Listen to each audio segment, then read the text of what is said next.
오늘 제목이 왜 묻지 않냐?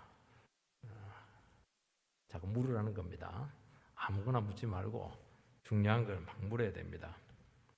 우리가 살아가면서 물어야 될 것이 있고 확인해야 될 것이 있습니다.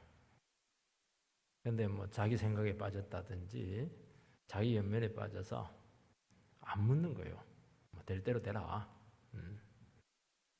그렇게 하다가 큰 낭패를 당하는 경우를 많이 보게 됩니다. 아무리 부담스럽고 힘들고 어려워도 물을 건 물어야 됩니다. 확인할 건 확인해야 됩니다. 사업을 성공하신 분들은 확실히 다른 게 하나가 있습니다. 이분들은 약속한 이런 것들, 사람들이 잊어버린다는 것을 알기 때문에 보는 순간 계속 확인해요. 그리고 조금이라도 이게 의심이 된다든지 의혹이 있으면은 계속 그 부분에 대해서 묻고 확인하고 자존심이 상할 정도로 그렇게 묻고 확인하는 것을 봤습니다. 야, 그걸 보면서 역시 다르구나 하는 것을 많이 깨닫습니다. 이분들은 사업이라고 하는 것은 얼마나 변수가 많습니까? 작은 빈틈과 변수 하나로 기업 운명이 왔다 갔다 한다는 것을 본능적으로 알기 때문에 그렇게 하는 겁니다. 여러분, 우리 인생과 신상에서 분명히 중요한 문제가 있고 지금 이 순간은 대단히 중요한 시점이다. 그런 의식이 있는데도 불구하고 딴 생각을 하는 거예요. 소홀히 여기고 막 그냥 자기 생각에 막 빠져있고 그렇게 되면 어떻게 되겠습니까? 그 인생 부도나게 되고 실패하는 겁니다. 아니면 인생을 주도하지 못하고 질질 끌려가다가 그냥 남의 인생 살아주는 것밖에 되지 않습니다. 여러분, 인생을 결정을 합니다. 우리 운명과 관계되는 문제입니다. 그러면 어떻게 해야 되겠습니까? 물어야죠. 계속 질문해야죠. 의문을 가지고 계속 되새겨야 되지 않겠습니까? 이해가 안 되면 확인해야죠. 증거를 찾아야죠. 그렇게 해서 영혼을 준비해야 되지 않겠습니까? 왜냐하면 너무나 중요한 문제인데 내가 소홀히 한다고 해서 소홀히 됩니까? 내가 방치한다고 해서 그 문제가 뭐 없어집니까? 아니지 않습니까? 그거는 분명히 주님 앞에 나와서 물어서 답을 찾아서 책임을 지고 이 문제를 해결을 해야 된다는 것입니다. 본문은 주님이 제자들을 떠난다는 겁니다. 떠나기 싫은데 자꾸 떠난다는 겁니다. 그런데 제자들은 주님께서 떠나면서 여러 가지 이야기를 해줬어요. 굉장히 중요한, 왜냐하면 내 떠나도 너희들 혼자 살아남아야 되니까 이런 것들을 주의해라. 아주 길게, 아주 엑기스적으로 그들에게 이야기했습니다. 그러면 어떻게 해야 되겠습니까? 물어야죠. 아무도 묻지를 않는 거예요, 이게. 이거는 이생이 걸린 문제고, 내세가 걸린 문제고, 하나님 나라가 걸린 문제입니다. 그러면 밤새워서라도 묻고 확인하고, 자기 영혼을 탁 준비를 해야 되는 것입니다. 준비를 안 하는 거예요. 그 나중에 십자가에서 완전히 제자들은 막 그냥 넘어지고 깨지고 그냥 다 도망가고 그렇게 했던 겁니다. 묻지 않으면 어쩔 수가 없죠. 묻지 않는데요. 그러면 어떻게 해야 되느냐? 한 가지 방법은 있어요. 이 문제가 얼마나 중요한 사안인가 하는 것을 알고 있는 쪽에서 되묻는 수밖에 없습니다. 예수님은 굉장히 중요한 문제인데 아무 질문을 안 하고 묻지를 않으니까 물어야 되는데 안 물으니까 예수님께서 대신 질문을 하는 겁니다. 대신 그 문제를 막 들추어내는 것입니다. 내가 떠나는 것은 확실하다. 나는 미련 가지지 말라는 거야. 나는 확실히 떠난다는 거야. 그리고 떠나는 것이 제자들 너희들이 생각하는 것처럼 그렇게 절대로 불행한 일이 아니라는 겁니다. 불행한 일이 아닐 정도가 아니고 미처 생각하지 못할 정도로 비교할 수 없을 정도로 너무나 큰 유익이 너희들에게 있다. 그것을 계속 확인시킵니다. 제자들은 전혀 가슴에 와닿지 않아요. 예수님께서 계속 이야기합니다. 내가 가야 보혜사 성령이 온다. 성령이 오면 내보다 100배, 1000배 낫다. 이렇게 얘기하는 겁니다. 얼마나 주님은 참 이해가 높으세요. 주님은 참 마음이 넓으십니다. 우리 같으면 니들이 알아서 살든지 죽든지 알아서 해라 이렇게 할 텐데 주님께 그리 아니하시고 끝까지 제자들을 이렇게 세우는 것을 알 수가 있습니다. 첫 번째는 묻지 않는 이유가 나옵니다. 5절 6절 말씀을 보면 지금 내가 나를 보내신 이에게로 가는데 너희 중에 나더러 어디로 가는지 묻는 자가 없고 도리어 내가 이 말을 함으로 너희 마음에 근심이 가득하였도다.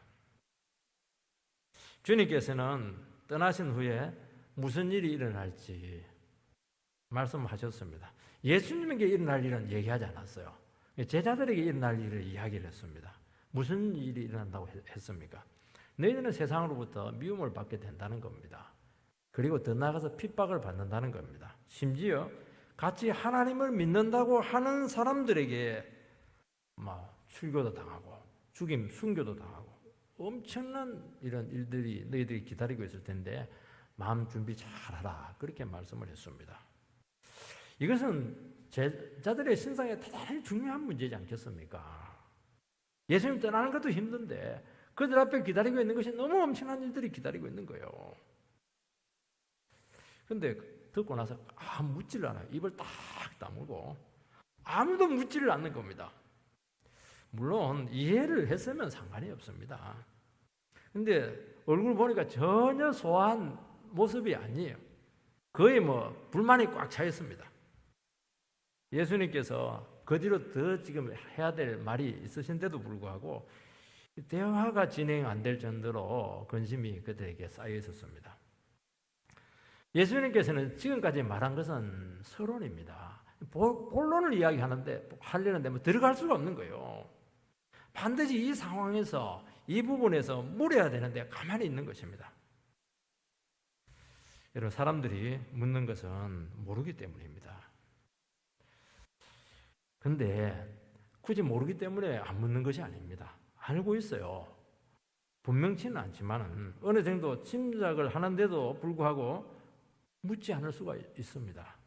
왜냐하면 그 질문에 대한 답을 감당할 수가 없기 때문인 것입니다.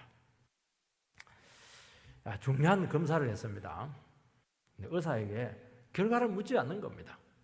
왜냐하면 결과를 감당할 수가 없기 때문인 것이고 의사들 중에서도 환자가 이 소식을 들으면 충격을 받기 때문에 본인에게 직접 말해주지 않는 경우가 많습니다. 제자들은 주님이 떠나느냐 이것만 중요했지 그 다음은 마음 생각을 하기가 싫은 거예요. 왜냐하면 3년 동안 그들의 모든 인생을 걸고 따랐던 예수님께서 떠나게 된다면 자기들은 고아가 되는 수밖에 없고 당장 어려움들이 예상이 된다는 것입니다. 이런 생각이 뭐냐니까 철저히 자기 입장에서 지금 생각을 하고 있다는 것입니다. 주님께서는 제자들에게 그거는 불신앙이다. 너희들 수준에서 하나님의 일을 생각하고 판단하고 절대로 결론 내려서는 안 된다는 겁니다. 그게 자꾸 이야기를 해주는 거예요. 이게 예수님께서 뭐라고 말씀했냐니까 오늘 말씀에 보면 나는 지금 아버지께로 간다는 겁니다. 내가 죽으러 가는 것도 아니고 내가 망하러 가는 것도 아니고 내가 이상에 실패해서 그냥 망가진 것도 아니고 원래 나를 보내신 아버지께로 돌아간다는 겁니다. 이 말은 뭘 얘기하냐니까 내가 이 땅에 온 것도 아버지께서 보내서 왔다는 것이고 이 땅에서 많은 구원사역을 이룬 것도 아버지가 시킨 일이고 그것을 했다는 겁니다. 이제 아버지께서 하신 그 모든 것들을 완수를 하고 매듭을 지었다는 것이고 그래서 내가 이제 아버지께로 돌아간다는 겁니다. 이 모든 되어진 일은 하나님께서 하신 일이라는 것을 그들에게 말하고 있는 것입니다. 한 번째 신방을 가면은 곤란한 그런 부분들이 있습니다. 분명히 나이가 젊으신데 배우자가 없습니다. 돌아가셨습니까? 이혼했습니까? 별거 중입니까? 도망갔습니까? 그런 질문을 할 수가 없는 거예요, 이게. 왜냐하면 그 잘못 질문했다가는 이 힘들게 할 수가 있고 마음을 닫게 할 수가 있기 때문인 것이죠. 그런데 참 아주 싹싹하다고 할까요? 솔직하다고 할까요? 어떤 분은 자기가 먼저 이야기를 해요. 목사님 분명히 여기에 대해서 지금 굉장히 궁금해 할 거야. 그렇게 하면서 이야기합니다. 제 남편은요, 3년 전에 암으로 돌아갔습니다. 10년간 투병했는데 참 고생 많이 했어요. 이 정도 말할 정도가 됐다고 한다면 이미 이분은 이 고통을 어느 정도 극복을 한 사람이에요. 그리고 이 고난과 남편의 아픔을 통해서 하나님을 만난 사람이고, 이 모든 되어진 일은 하나님께서 하신 일이고, 하나님께서 이 고통 가운데 함께 하셨고, 하나님께서 이 문제를 매듭을 지었습니다. 딱 그렇게 얘기하는 겁니다. 그리고 그것을 목사에게 하나님은 아니지만 보고하는 거예요. 그러면서 정리하는 겁니다. 너무나 큰 절망 중에 있었고 고난의 터널이 심했지만은 하나님께서 그 문제를 통해서 개입하셔서 너무나 이 아름답게 영광스럽게 만드셨고, 참 그 어려움을 통해서 너무나 많은 하나님을 경험했습니다. 그리고 저는 성경적인 답을 얻었습니다. 이게 정답이죠. 그러니까 이 아내 같은 경우에는 이해할 수 없는 그 암담하고 힘든 상황 가운데서 하나님 앞에 나가서 얼마나 많은 질문을 했겠어요. 얼마나 많은 고민을 했겠습니까? 얼마나 많은 하나님 앞에서 몸부림을 쳤겠습니까? 답을 얻지 않았습니까? 가만히 있으면 이런 말이 나오겠습니까? 끝까지 엉어리를 품고 살아갈 수밖에 없는 것이죠. 예수님께서 떠난다고 했을 때 제자들은 정말 버림받은 심정이었습니다. 주님은 실패한 것입니다. 전혀 그들이 기대한 장면이 아닙니다. 너무나 어처구니가 없고 그들의 미래는 막막했죠. 근데 이게 자칫하면 핵심을 놓칠 수가 있다는 것입니다. 여러분, 하나님 나라 믿음의 세계라고 하는 것은 겉으로 드러난 것에 의해서 여러분들의 생각이 왔다 갔다 그렇게 하면 반드시 실패합니다. 이해할 수 없는 너무나 많은 일들이 우리에게 일어나게 될 것입니다. 왜냐하면 우리는 하나님이 아니거든요. 정말 암담한 상황들이 우리에게 너무나 많습니다. 지금 내가 짐덩어리를 가지고 있는데 이 짐덩어리를 어떻게 처분해야 될지 알 수가 없는 거예요. 여기서 우리는 어떻게 해야 되냐 하는 문제를 가지고 있는 것입니다. 여기서 딱 답은 하나밖에 없습니까? 주님께서 나가서 질문해야 돼요. 그리고 주님께서 이 문제 가운데 일하고 있다. 여기에 대한 하나님의 대안이 있다. 그걸 반드시 찾아내야 되는 겁니다. 그거 안 되면은 그냥 쓰러질 수밖에 없는 것이죠. 여러분, 고난이라고 하는 것은 얼마나 힘들고 극복하기가 정말 현실적인 손해입니까? 그런데 그런 과정을 통해서 고난 속에 어마어마한 가치가 있다는 것을 깨닫게 된다는 것입니다. 우리 주위에는 고난받는 성도들이 가까이 많이 있습니다.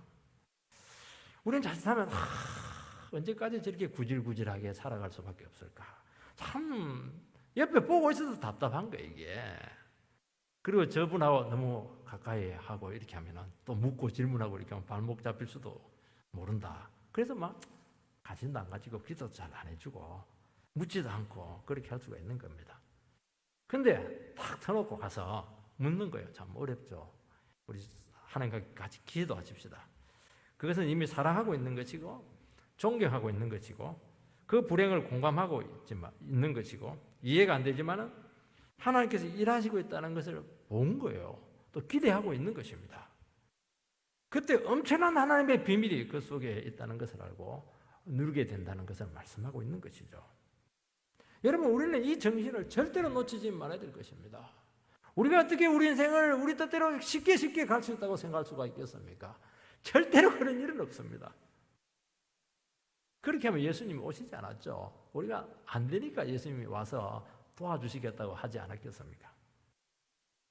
예수님은 제자들의 모습이 너무 답답했습니다. 분명히 물어야 될 그 핵심적인 상황이 있는데 입을 탁 다물고 말을 안 해요. 예수님께서는 전에 3번에 걸쳐서 내가 예루살렘에 올라가면 십자가에 달려 죽을 것이다. 그 순환에 대해서 미리 말씀을 했는데 그때도 제자들이 너무 관심이 많았어요. 그때 이제 베드로가 있다가 용기를 한번 냈습니다. 뭔 용기를 냈냐니까 절대로 그런 일은 있을 수가 없다고. 나는 끝까지 말릴 거라고. 그때 했을 때 마귀야 내 뒤로 물러가라 이래 하면서 막 책망했습니다. 네가 하나님의 일을 생각하지 않고 사람의 일을 생각한다고 그렇게 했습니다. 생각의 문제예요. 사람의 일이 뭡니까? 자기 입장에서 생각하는 거예요.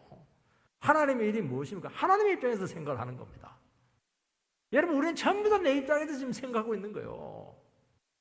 예수님께서는 마귀야, 내 뒤로 물러가라. 여러분, 마귀가 눈에 보이는 실체지만 아니에요. 우리 생각을 통해서 온다니까요. 어떤 생각? 내 입장에서 생각을 하는 겁니다. 아, 나한테 손해구나. 아, 예수님 떠나면 안 되지. 예수님 있어야지. 우리를 도와줘야지. 그 인간적인 생각이라는 거예요. 하나님이 너무 큰 그림을 가지고 지금 이야기하고 있는데 안 된다는 거예요. 마귀야, 내 뒤로 물러가라. 예수님께서는 베드로의 그 말 속에서 지금 마귀가 역사하고 있다는 걸 본 거예요. 이게. 베드로가 마귀라는 것은 절대로 아닙니다.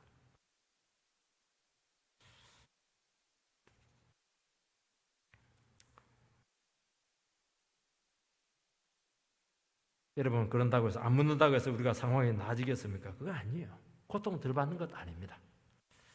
제자들은 모든 것을 다 버리고 예수님을 따랐습니다. 얼마나 위대한 신앙입니까?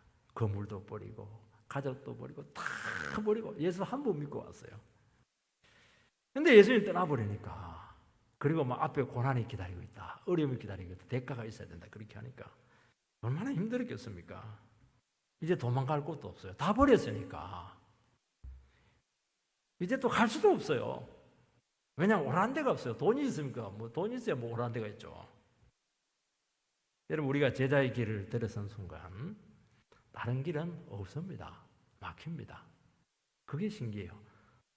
딱 주님께 돌아서는 순간 모든 게 다 차단이에요. 세상 영광의 길도 못 가고, 그전에 막 내가 계획을 가지고 내 인생을 이렇게 내가 참 멋지게 살 것이다, 그거 그거는 상관이 없게 된다는 것입니다. 이제는 그렇게 할 수가 없어요.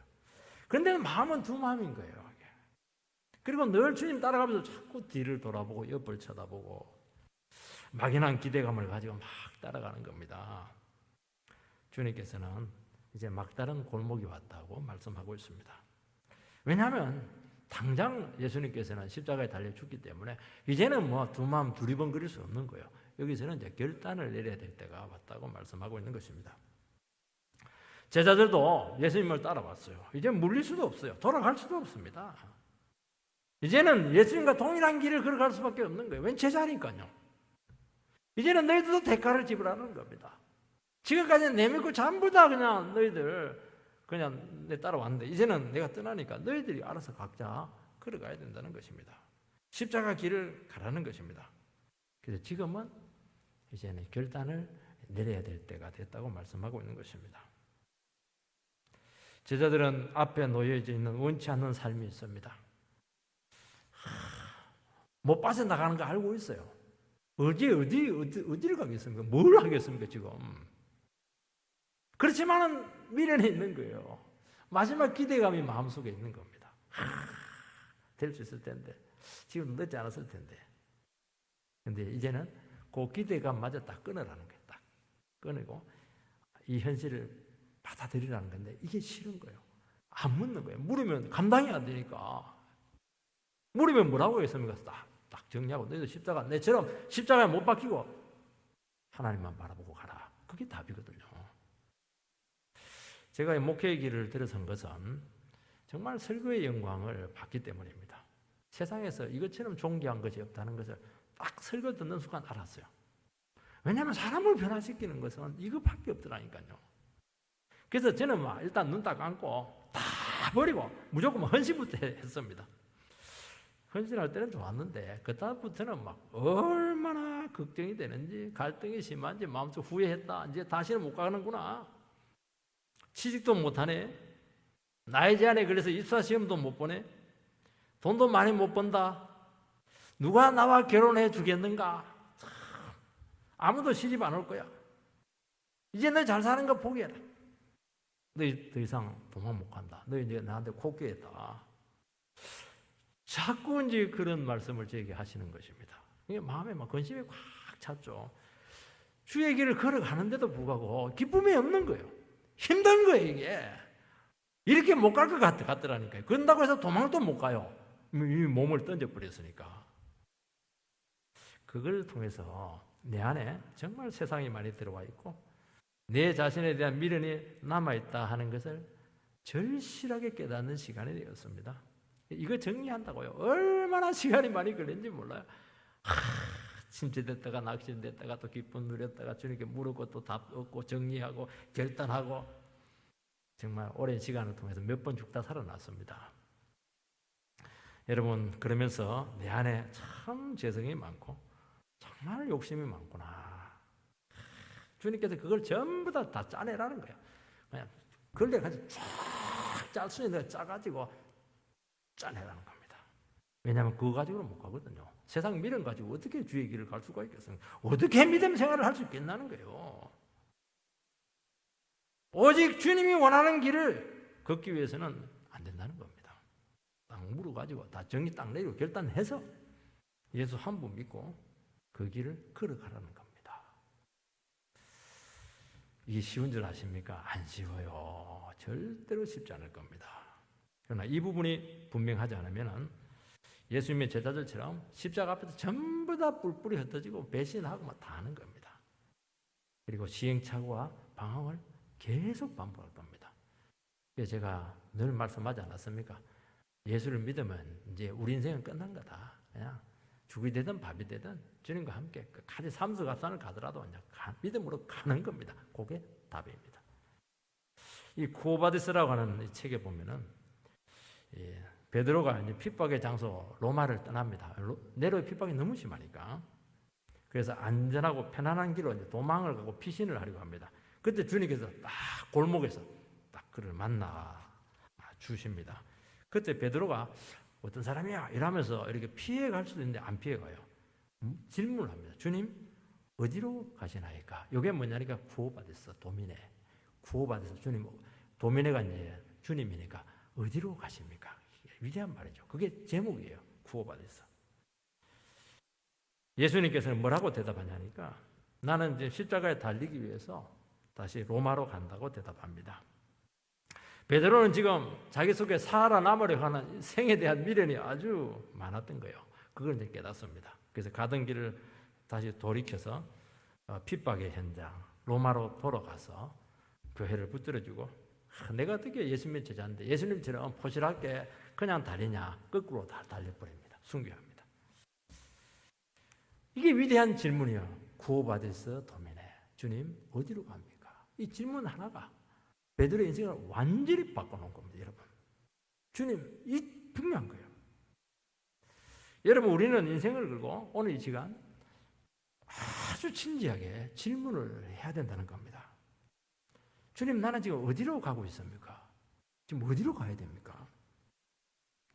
내가 지금 어떤 인생을 살아야 됩니까? 내 속에 어떤 미래를 가지고 있습니까? 아직 끊지 못한 게 뭡니까? 내 삶의 목적이 무엇이고 사명이 무엇이죠 지금? 주님 보시기에 내가 가고 있는 길이 정말 마음에 드십니까? 어떠세요 지금? 내 앞에 정말 무슨 일이 놓여 있습니까? 진지하게 저는 고민하고 싶습니다. 누구를 도우면서 제가 살아야 되겠습니까? 너무나 많은 중요한 질문들이 우리에게 놓여 있는 것입니다. 지금 우리 가정에 질문들이 있어요. 우리 인생에 질문들이 있습니다. 하나님 이 질문을 내가 회피할 수가 없네요. 이 문제를 어떻게 처리하면 좋겠습니까? 왜 그 질문을 하지 않냐는 거예요 이게. 그 문제를 가지고 주님께 나가라는 거예요 이게. 그 문제가 풀리지 않으면 여러분 인생에서 한 발자국도 앞으로 나가지 못한다고 말씀하고 있는 거예요 지금. 계속 도는 거예요 뺑뺑이. 그냥 방황하는 겁니다. 그게 방황입니다. 돈은 벌 수 있어요. 직장생활 할 수 있습니다. 결혼생활 할 겁니다. 그 인생에서는 한 발자국도 못 나가는 거예요. 오래 돌면 거기서 그냥 광야에 이스라엘 백성들처럼 그거 망하는 겁니다.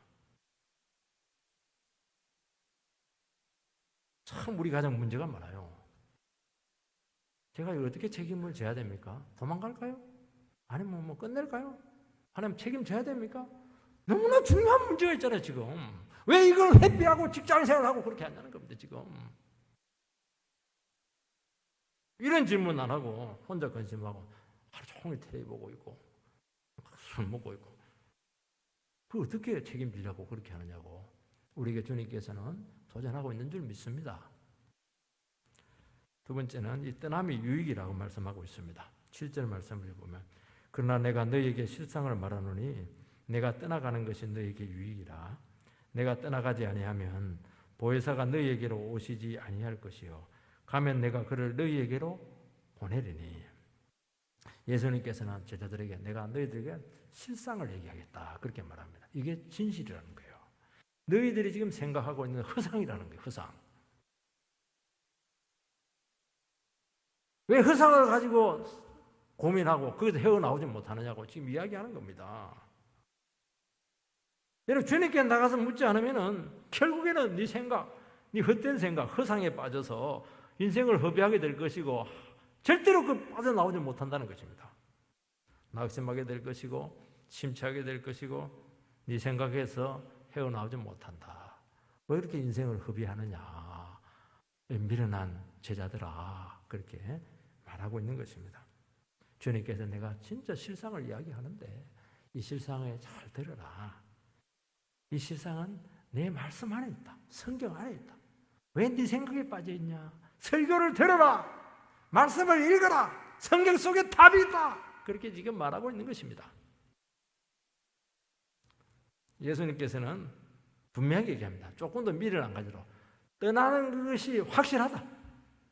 그리고 100% 유익하다는 겁니다. 얼마나 소망되는 말씀입니까? 내 생각은 완전히 달라요. 근데 성경은 너무나 소망스러운 말씀을 우리에게 주신다는 겁니다. 왜 네 생각에 빠져있니? 하나님 말씀 안에 다 미래가 있고 소망이 있는데 제자들은 반대로 생각하죠. 그게 허상입니다. 예수님 떠나면 불행하다는 겁니다. 그거는 잘못된 생각이라는 거예요. 허상이라는 게 그게. 예수님께서는 내가 떠나면 보혜사 성령님이 오신다고 합니다. 근데 문제는 이 말씀이 보혜사가 뭔지도 모르고 피부에 와닿지 않는 거예요. 예수님께서 이때부터 이제 성령에 대해서 막 길게 설명합니다. 참 예수님이 인내심도 좋으세요. 너희들 알아서 그냥 살아남을 놈은 살아남고 죽을 놈은 죽어라. 그렇게 하지 않고 또 친절하게 성령에 대해서 막 길게 설명합니다. 이게 얼마나 좋은 줄 아냐 너희들. 몰라서 그렇지 맛을 못 봐서 그렇지 맛만 봐봐라. 정말 땡 잡는 것이라고 말하고 있는 것입니다. 주님께서 파송된 임무를 이제 다 마쳤습니다. 그래서 주님께서 하신 그 구원사역은 성령님께서 계속 지속하신다는 것이 이게 핵심입니다.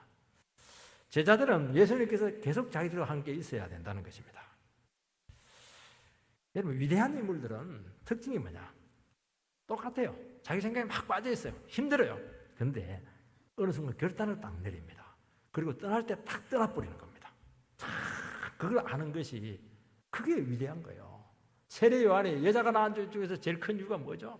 세례 요한은 자기 한계를 정확하게 알고 있었어요. 나는 그분이 오시는 게 신들매도 풀지도 못한다. 이분이 주인공이고 나는 종이다는 거예요. 이게 위대한 거 아닌가요, 여러분들? 여러분, 오는 것보다 떠나는 것이 더 어렵습니다. 떠남이 가능하려고 하면은 자기가 온 목적이 분명해야 되는 것이죠. 남아공의 만델라 대통령은 로번섬에서 27년 동안 옥살이를 하면서 400년 이상 지속된 흑백 갈등의 문제를 거기서 풀어냅니다. 위대하죠. 그런데 만델라 대통령이 제가 봤을 때는 더 위대한 것은 이 사람은 떠날 때를 잘 알았습니다. 그렇게 많은 고생을 했어요. 옥살이 했어요. 위대한 일을 했으면 어떻게 해야 되겠습니까? 당연히 종신 대통령이 돼야죠. 그리고 자기가 또 죽으면 자기 자식한테 좋아하는 사람에게 대대손손 물려줘야 되는 것 아니겠습니까? 근데 딱 한 분 딱 하고 탁 끝내버리는 겁니다. 이게 쉬운 줄 아십니까, 여러분? 이건 정말 위대한 겁니다. 만델라 대통령이 이것을 할 수 있는 비결은 딱 하나밖에 없어요. 내가 왜 존재하는가? 주님이 나에게 주신 시대적인 사명이 무엇인가 하는 걸 정확하게 알았다는 것이죠. 자기 자신의 한계를 아는 거예요. 나는 이 문제 끝내고 정리하면 떠나야 된다는 거예요. 예. 그 다음은 다음 타자가 하면 돼요. 이번 타자가 하면 되는 거예요.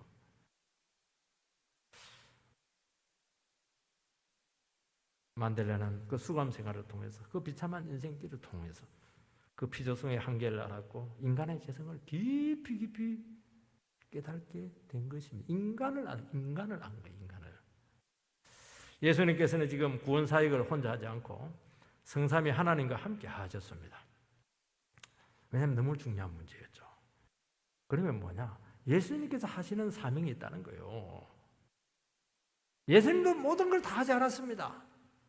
예수님이 이 세상에 육신 입고 와서 인간의 구원 문제를 해결을 한 것이죠. 그래서 이 모든 것들은 성삼위 하나님과 함께 하신 거예요.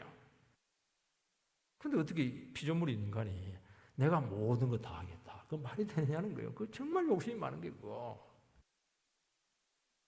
주님은 오셔가지고 십자가에서 달려 죽는 겁니다. 그게 예수님의 사명이에요. 이게 쉬운 줄 아십니까? 십자가에 죽으려고 하면 일단 몸을 입고 와야 되고 그 몸의 형벌을 받아야 되는 것입니다. 예수님은 하나님이시기 때문에 영이시잖아요. 그 크신 하나님께서 몸의 한계 안으로 들어와야 되는 것입니다. 이거는 어마어마한 겸손이에요. 우리가 마치 그 노랭이 속으로 들어간 번데기 속으로 들어간 것 똑같아요. 스스로를 비우고 제한받습니다. 그렇게 크시고 영원하신 분이 삶의 한계가 정해진 분으로 인식이 되었던 것입니다. 연약한 육신과 외모로 철저히 자기 자신의 신성을 다 가리셨습니다. 그리고 너무 무시를 많이 당하셨고 마땅히 받아야 될 하나님의 아들로서의 경배를 받지 못했습니다. 제자들도 예수님을 따라다니면서 늘 왔다 갔다 했습니다. 예수님과 가까이 교제하고 말씀을 들으면 하나님의 아들이에요. 그런데 평상시에는 자꾸 인간으로 착각을 하는 겁니다. 늘 의심을 하는 거예요. 이게 두 가지 방이 왔다 갔다 한다는 것입니다. 예수님은 원래 영이십니다. 육체가 아니시고 눈에 보이시지 않고 영원하고 어디에나 계시는 그런 분이셨습니다. 어떻게 피조물인 인간이 그분을 다 알 수가 있겠습니까? 우리는 눈으로 볼 수 없고 손으로 만지거나 마음으로 느낄 수가 없어요. 그런데 주님께서 몸을 입고 오시는 바람에 제한적으로나마 우리는 예수님을 경험할 수가 있게 되었다는 것입니다. 놀라운 일이죠. 주님에 대한 이 제한적인 지식을 가지고 있는 거예요. 근데 이것이 모든 것이 아니라는 거예요. 자칫하면 이것이 왜곡을 줄 수 있다고 말씀하고 있는 것입니다. 그래서 예수님께서는 그래서 내가 떠나야 된다는 겁니다. 이게 내 전체 모습이 아니다는 거예요. 내가 떠나야 된다는 거예요. 왜냐하면 계속 너희들 함께 있으면 너희들 안 자란다는 겁니다. 지각도 안 자라고 신앙도 안 자란다는 거예요. 왜냐하니까 진정한 주님의 모습을 너희들이 알 수 없기 때문에 그렇다는 겁니다. 이분의 능력과 사랑과 절대성을 못 본다는 것이죠. 그래서 예수님께서는 이야기하는 겁니다. 내가 오면은 성령님께서 다시 오게 될 텐데 이분이 오셔가지고 모든 것을 깨닫게 해주겠다고 말씀하고 있는 것입니다. 육신의 눈과 육신의 감각은 제한적이고 종종 우리를 속인다는 겁니다. 여러분, 우리 정신도 깜빡깜빡해요. 자꾸 잊어버리고 그렇게 합니다. 그런데 성령님께서 오심으로써 하나님 나라의 깊은 부분을 알게 되었다는 것입니다. 여러분, 우리는 결코 눈에 보이는 것 이상을 알 수가 없어요. 왜 사람들이 세상에 대해서 이렇게 많이 쏟고 있습니까? 그것은 세상의 실상을 보지 못해서 그렇게 하는 겁니다. 왜 여러분의 인생을 세상에 이렇게 헌신합니까? 세상을 몰라서 그래요. 모든 것이 영원하지 않습니다. 세상에 절대 권리도 영원하지 않습니다. 사람들은 여기에 천년만년 살 것처럼 생각을 하는데 다 쏟고 있는 것입니다. 내가 그거 치료해 주겠다는 거예요. 성령님이 오면은 세상을 알게 되고 죄를 알게 되고 정의를 알게 되고 인간을 알게 되고 다 한다. 하나님도 알게 된다. 그렇게 하는 것입니다. 여러분, 성령님께서는 말씀을 깊이 깨닫게 합니다. 하나님의 섭리를 느끼게 합니다. 하나님의 살아있는 음성을 듣게 합니다. 이것은 우리로 하여금 하나님을 알게 하는 지름길이라고 말씀하고 있는 것입니다. 사람은요, 인간의 가르침으로 바뀌지 않습니다.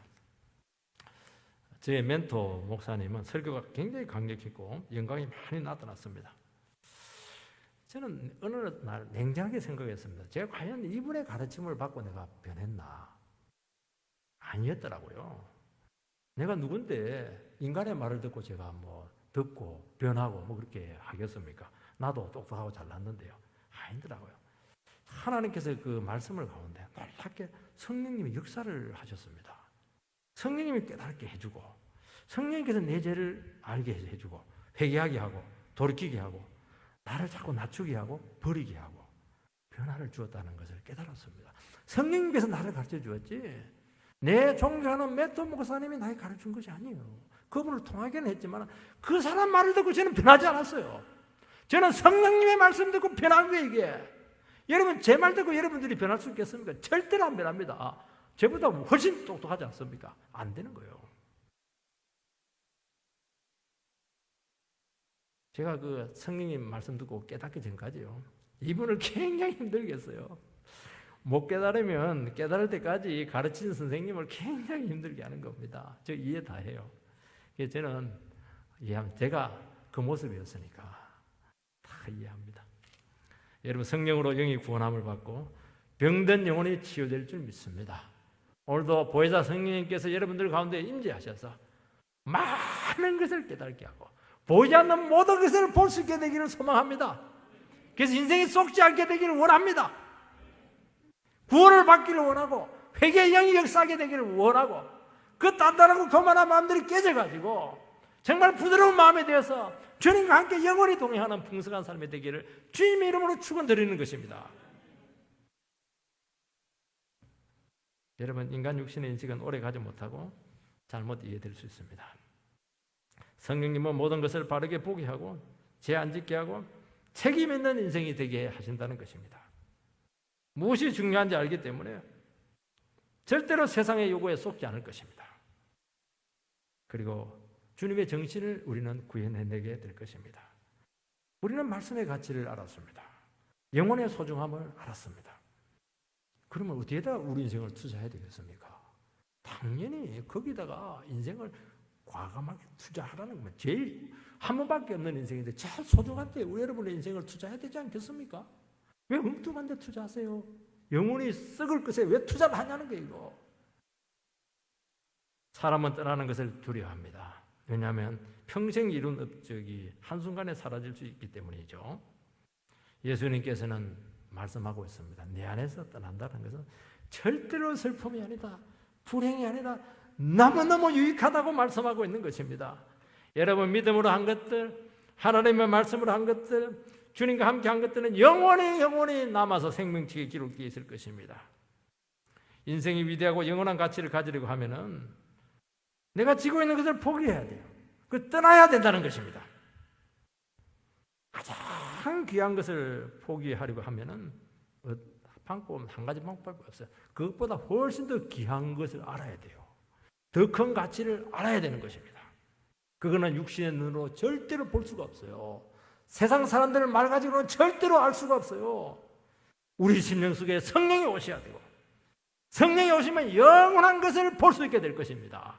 세상에 못 보는 것을 보게 될 것입니다. 거기에 여러분 인생을 투자하시기 바랍니다.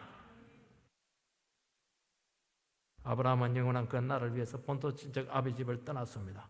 왜 그렇게 70 이상 된 노인이 왜 떠나요? 뭐가 아쉬워가지고 그 다 투자 인생 투자 다 해놨는데 과하게 떠나버렸어요. 그것은 이 세상이 보지 못하는 영원한 세계를 그는 봤기 때문입니다. 말씀의 세계, 교회의 세계, 성령의 세계를 그는 본 거예요.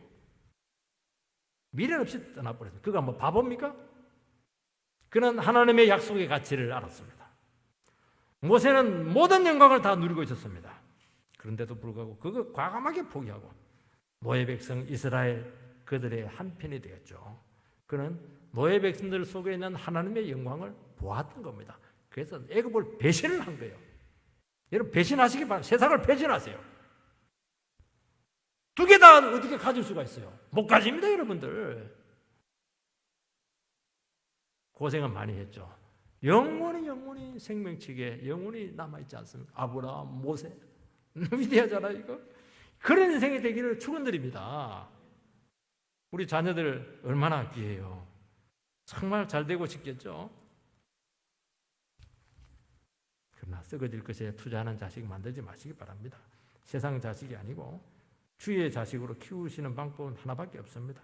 그들로 하여금 세상 영광 보지 말고 하나님의 영광을 구하는 삶이 되게 하라고 기도하시고 그 눈을 뜨게 해달라고 기도하시기 바랍니다. 주님이 가야 성령이 옵니다. 안 가면 안 오십니다. 가야 할 때 가야 됩니다. 우리는 내려놓는 연습을 해야 됩니다. 영원한 것, 눈에 보이지 않는 것, 하나님의 마음에 있는 것을 볼 수 있어야 될 줄 믿습니다. 내 자신을 온전히 내려놓을 때 보일 줄 믿습니다. 내려놓으세요. 떠나세요. 포기하세요. 영원한 것을 보게 될 것입니다. 그것 때문에 못 보고 있는 거예요, 지금.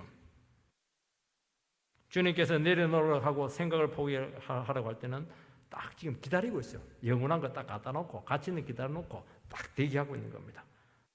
그래서 새로운 인생의 위대한 출발이 되기를 주의 이름으로 축원드립니다.